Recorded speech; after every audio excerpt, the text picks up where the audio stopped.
Tokea kuanza tena kwa mfumo wa vyama vingi vya siasa mwaka 1992, takriban chaguzi zote zilizofanyika Zanzibar chini ya mfumo huo kuanzia mwaka 1995 zimekuwa na mvutano na kusababisha malalamiko na athari mbalimbali katika nchi.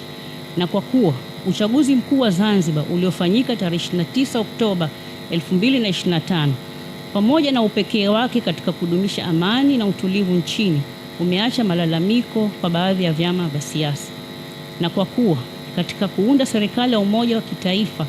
kama inavyotakiwa chini ya vifungu vya 9 kifungu kidogo cha 3 na cha 39 vya katiba ya Zanzibar ya mwaka 1984,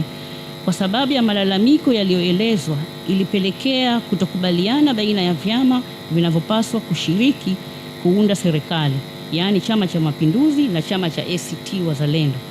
Hivyo basi, marais wastaafu wa Zanzibar, Mheshimiwa Dr. Amani Abeid Karume na Mheshimiwa Dr. Ali Mohamed Shein walizishauri pande hizo mbili zifanye mazungumzo kwa lengo ya kupata ufumbuzi utakaoweza kuondoa changamoto hizo na wao kubeba dhamana ya kusimamia mazungumzo hayo. Pande zote mbili zilikubaliana na ushauri huo na kushiriki katika mazungumzo hayo kwa utaratibu uliopangwa na marais hao wastaafu. Jumla ya vikao 9 vimefanyika kati ya tarehe 9 Novemba 2025 na tarehe 16 Aprili 2026.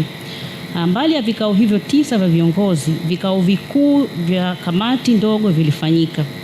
Vikao hivyo vimesaidia sana kupunguza tofauti baina ya pande hizo mbili iliyokuwepo awali na kufanikisha kupatikana hoja muhimu na misingi ya kuzingatiwa katika mazungumzo yaliyoendelea na hatimaye kupata ajenda muhimu za kufanywa kazi.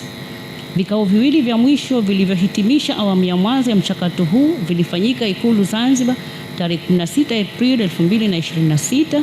na kuwahusisha marais wastaafu waliotajwa hapo juu, Rais wa Zanzibar na mwenyekiti wa Baraza la Mapinduzi ambaye pia ni makamu mwenyekiti wa CCM Zanzibar, Mheshimiwa Dr. Hussein Ali Mwinyi, mwenyekiti wa ACT Wazalendo Taifa, Mheshimiwa Othman Masoud Othman, na mwenyekiti wa taifa mstaafu wa ACT Wazalendo, Mheshimiwa Juma Duni Haji. Baada ya kukamilika kwa awamu ya mwanzo ya mchakato, ikafuatiwa na awamu ya pili ambayo inaanza kwa hatua hii ya kutolewa kwa tamko hili na kufuatwa na hatua nyingine kadhaa ikiwemo mazungumzo kama zilivyopangwa katika ratiba iliyokubaliwa na pande zote mbili. Tukio hili la pamoja linaainisha azma ya pande hizi mbili kuendelea kufanya kazi pamoja ili kupata ufumbuzi wa kudumu na endelevu wa changamoto zinazoikabili Zanzibar kisiasa, kijamii na katika uendeshaji wa shughuli za umma.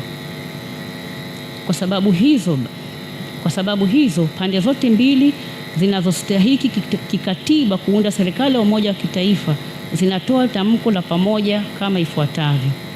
kwamba pande mbili zinakubaliana kuwa mazingira ya Zanzibar kijamii, kiuchumi na kisiasa yanahitaji pande mbili husika kuendelea kushirikiana kujenga umoja, mshikamano na maridhiano ya dhati yatakayowezesha Zanzibar kuendelea kuwa na amani na utulivu endelevu,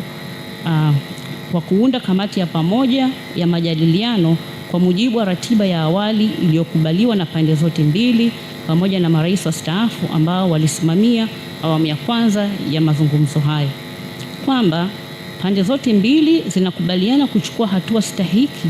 kuendeleza imani kwa wananchi na wadau wa uchumi, biashara na uwekezaji Zanzibar, na kutambua kwamba viongozi wa kisiasa wana dhamira ya dhati ya kujenga mfumo na taasisi zitakazojenga na kuimarisha demokrasia, utawala bora, uwajibikaji na utawala wa sheria,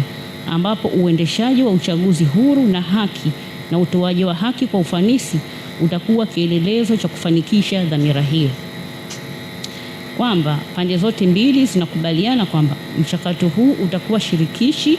kwa kadiri itakavyohitajika na kwamba wananchi, vyama vya siasa, asasi za kiraia na makundi mengine mbalimbali yatashirikishwa. Kwamba mchakato huu utaongozwa na kanuni ya ukweli, dhamira ya dhati na uadilifu, na kwamba maslahi ya Zanzibar ndiyo yatangulie na sio maslahi ya vyama maslahi ya vikundi au maslahi binafsi, kwamba tamko hili la pamoja linaambatana na ajenda zilizokubaliwa na kutoa saini na pande zote mbili, na kwamba ajenda hizo zitajadiliwa katika kamati ya pamoja itakayoshauri juu ya mfumo, taratibu na upeo wa utekelezaji wa makubaliano yatakayofikiwa hatua kwa hatua. Katika kufanikisha hili, chombo maalum kitaundwa chini ya sheria ili kurati na kusimamia utekelezaji wa makubaliano haya, kwamba utekelezaji wa yote utaanza mara baada ya kutolewa kwa tamko hili la pamoja, kwamba